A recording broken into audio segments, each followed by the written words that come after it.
कांग्रेस नेता राहुल गांधी की भारत जोड़ो न्याय यात्रा जो 14 जनवरी को मणिपुर से शुरू होने वाली है, देश के सामाजिक, राजनीतिक और आर्थिक मुद्दों पर केंद्रित होगी। पार्टी प्रमुख मल्लिकार्जुन खड़गे ने शनिवार को एक प्रेस कॉन्फ्रेंस में यह जानकारी दी। उन्होंने भारत जोड़ो न्याय यात्रा का लोगो और टैगलाइन न्याय का हक मिलने तक भी लॉन्च किया। इस बीच राहुल गांधी ने अपने एक्स हैंडल पर यात्रा के लोगो और टैगलाइन के साथ एक वीडियो पोस्ट किया। अपने पोस्ट के कैप्शन में राहुल ने लिखा, हम फिर आ रहे हैं अपनों के बीच अन्याय और अहंकार के विरुद्ध न्याय की ललकार लेकर। सत्य के इस पथ पर मेरी शपथ है, यात्रा जारी रहेगी न्याय का हक मिलने तक। राहुल गांधी की भारत जोड़ो न्याय यात्रा 67 दिनों में 6700 किलोमीटर से अधिक की दूरी तय करेगी। अब सवाल ये है कि भारत जोड़ो न्याय यात्रा करने से राहुल गांधी को कितना फायदा मिलेगा, आइए समझते हैं। आप भी समझिए थोड़ा सा। राहुल गांधी ने पिछली बार भारत जोड़ो यात्रा के दौरान कुछ समय यूपी में गुजारा था, लेकिन इस बार यूपी पर ज्यादा जोर लग रहा है और यात्रा का नाम बदले जाने के पीछे भी यूपी की राजनीति ही लगती है। पहले इसका नाम न्याय यात्रा रखा गया था, लेकिन अब ये भारत जोड़ो न्याय यात्रा के नाम से सामने आ रही है। मणिपुर से शुरू होकर मुंबई में खत्म होने वाली यात्रा के तहत राहुल गांधी सबसे ज्यादा वक्त यूपी में ही गुजारने वाले हैं। ये भी कांग्रेस का देर से लिया गया एक फैसला है। अब तो चुनाव नतीजे ही बताएंगे कि दुरुस्त भी है या नहीं। देखना होगा कैसे राहुल गांधी उत्तर दक्षिण के राजनीति के फर्क पर यूपी के लोगों के सामने अपना पक्ष रखते हैं और सनातन के मुद्दे पर कांग्रेस का स्टैंड समझाते हैं और इंडिया ब्लॉक के सहयोगियों को साथ लेकर चल पाते हैं। हालांकि 2021 के केरल विधानसभा चुनाव में प्रचार के दौरान उन्होंने उत्तर भारतीयों को लेकर ऐसा बयान दिया था जिस पर उनकी सफाई तो बनती है। पहले 15 साल में उत्तर भारत से सांसद रहा, इसलिए मुझे अलग तरह की राजनीति की आदत हो गई थी। मेरे लिए केरल आना नया अनुभव था, क्योंकि अचानक मैंने देखा कि लोग मुद्दों में दिलचस्पी रखते हैं, सिर्फ दिखावे के लिए नहीं बल्कि गहनता से उस पर विचार करते हैं। जब राहुल ये बयान दे रहे थे तो शायद उन्हें अंदाजा नहीं होगा कि उन्हें फिर उन्हीं भारतीयों के समक्ष जाना होगा। वैसे कांग्रेस में प्रियंका गांधी वाड्रा की जगह यूपी का प्रभार अविनाश पांडे को सौंपे जाने के बाद कई सवाल खड़े होने लगे थे। एक सवाल ये भी था कि क्या राहुल की तरह प्रियंका गांधी ने भी उत्तर प्रदेश की राजनीति से दूरी बना ली है। ये समझने की बड़ी वजह ये रही कि प्रियंका गांधी भी राहुल गांधी वाले स्टाइल में ही यूपी से अलग होती देखी गई। राहुल गांधी के मामले में तो ऐसा लगा था कि 2019 के आम चुनाव में खासकर अमेठी में कांग्रेस की हार के बाद उनको दक्षिण भारत की राजनीति में ज्यादा मजा आने लगा था। और करीब वैसे ही 2022 के यूपी विधानसभा चुनाव में कांग्रेस के हिस्से महज 2 सीटें आने के बाद प्रियंका गांधी वाड्रा की भी दिलचस्पी खत्म हो गई थी। अब कांग्रेस ने अपने एक फैसले से ऐसे सवालों पर अपनी तरफ से जवाब देने की कोशिश की। फिर भी अभी बहुत सारे सवाल हैं जो यूपी के लोगों के मन में और राहुल गांधी के आमने सामने की भेंट में पूछे जाएंगे। राहुल गांधी की नई यात्रा पिछली भारत जोड़ो यात्रा से काफी अलग होगी। पिछली यात्रा में राहुल गांधी सहित सभी भारत यात्रियों ने पद यात्रा की थी, लेकिन इस बार पद यात्राएं छोटी होगी और बड़ा हिस्सा बस से तय किया जाएगा। 14 जनवरी 2024 को मणिपुर से शुरू होने जा रही भारत जोड़ो न्याय यात्रा यूपी में 11 दिन तक चलेगी और राज्य के 20 जिलों से होकर गुजरने वाली है। पूरी यात्रा में सबसे लंबा सफर यूपी में ही होगा, 1074 किलोमीटर का। खास बात यह है कि यात्रा के रूट में गांधी परिवार का घर समझे जाने वाले अमेठी और रायबरेली के अलावा प्रधानमंत्री नरेंद्र मोदी के चुनाव क्षेत्र वाराणसी को भी शामिल किया गया है।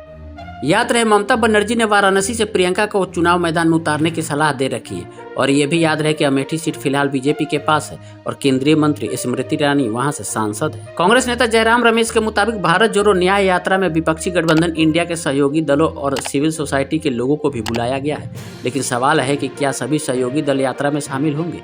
ये यात्रा तो कांग्रेस की है, इंडिया ब्लॉक के बैनर तले आयोजित भी नहीं हो रही है। राहुल गांधी की पिछली भारत जोड़ो यात्रा में विपक्षी खेमे के डीएमके, एनसीपी और उद्धव ठाकरे वाली शिवसेना के नेता शामिल जरूर हुए थे, लेकिन अखिलेश यादव और नीतीश कुमार जैसे नेताओं ने साफ साफ दूरी बना ली थी। कांग्रेस की तरफ से यात्रा का नाम बदले जाने और रूट को लेकर चाहे जो भी समझाया जाए, लेकिन कुछ बातें ऐसी है जो आसानी से हजम नहीं होने वाली है। यात्रा का नाम पहले सिर्फ न्याय यात्रा रखा गया था। मणिपुर से शुरू किए जाने के पीछे माना जा रहा था कि मणिपुर हिंसा को मुद्दा बनाने की कोशिश है और कांग्रेस ये बताने की कोशिश कर रही है कि वो मणिपुर के लोगों को इंसाफ दिलाने के लिए संघर्ष कर रही है। तो क्या यूपी में राम मंदिर को लेकर बने माहौल में कांग्रेस को मणिपुर का मुद्दा कमजोर नजर आ रहा था, इसलिए यात्रा का नाम बदलकर फिर से उसमें भारत जोड़ दिया गया। जब कर्नाटक और तेलंगाना में कांग्रेस की सरकार बना लेने के बाद भी राहुल गांधी को दक्षिण की राजनीति में दम नहीं दिखा या फिर उत्तर भारत में बीजेपी से दो हाथ करने के इरादे से फिर से यूपी का रुख कर रहे हैं। 2019 के चुनाव नतीजे आने के बाद वायनाड पहुंचकर बचपन जैसा लोगों का प्यार मिलने की बात करने वाले राहुल गांधी को आखिरकार यूपी लौटकर आना ही पड़ रहा है। क्या राहुल गांधी को अभी से लगने लगा है कि दक्षिण की राजनीति से दिल्ली का रास्ता नहीं गुजरने वाला है? यूपी में राहुल गांधी के सामने बहुत सारी चुनौतियां हैं। भारत जोड़ो न्याय यात्रा के उत्तर प्रदेश की सीमा में दाखिल होने से पहले राम मंदिर पर कांग्रेस का सरप्राइज भी सामने आ चुका है। सोनिया गांधी और मल्लिकार्जुन खड़गे अयोध्या के आयोजन पर क्या रुख अपनाते ये भी देखना होगा। यूपी में यात्रा के दाखिल होते ही सबसे पहले तो राहुल गांधी को उत्तर और दक्षिण भारत की राजनीति का फर्क नए सिरे से समझना होगा। 2021 के केरल विधानसभा चुनाव के वक्त राहुल गांधी ने उत्तर दक्षिण के फर्क वाली राजनीति बहस शुरू की थी, जिसे बाद में तेलंगाना के मुख्यमंत्री रेवंत रेड्डी सहित दक्षिण भारत के कुछ नेताओं की बयानबाजी के बाद बवाल भी काफी हुआ। राहुल गांधी को सनातन के मुद्दे पर भी उत्तर भारत में लोगों को सफाई देनी होगी। बताना होगा कि क्या डीएमके के नेता उदयनिधि स्टालिन के बयान का समर्थन करने वाले कांग्रेस नेता प्रियंका खरगे के सनातन पर स्टैंड का वो भी सपोर्ट करते हैं। मंदिर के पक्ष में बने यूपी की राजनीति माहौल में राहुल गांधी के लिए ऐसा कर पाना आसान नहीं होगा। पिछली भारत जोड़ो यात्रा के तहत भी कुछ दिन के लिए राहुल गांधी यूपी में थे, लेकिन समाजवादी पार्टी नेता अखिलेश यादव का साथ नहीं मिला था। बिहार के मुख्यमंत्री नीतीश कुमार ने ये कहते हुए मना कर दिया कि भारत जोड़ो यात्रा कांग्रेस का कार्यक्रम है। क्या इस बार इंडिया ब्लॉक खड़ा करने की कोशिशों की वजह से विपक्षी दलों का रवैया अलग हो सकता है? यूपी में राहुल गांधी के लिए सबसे बड़ी चुनौती अखिलेश यादव के साथ सीटों के बंटवारे में भी पेश आने वाली है। हो सकता है कांग्रेस नेता कमलनाथ के अखिलेश वाली टिप्पणियों से समाजवादी पार्टी के नेता और कार्यकर्ता उबर चुके हो, लेकिन अखिलेश यादव ने पहले ही साफ कर रखा है कि सीटों के बंटवारे में फाइनल कॉल उनकी ही होगी।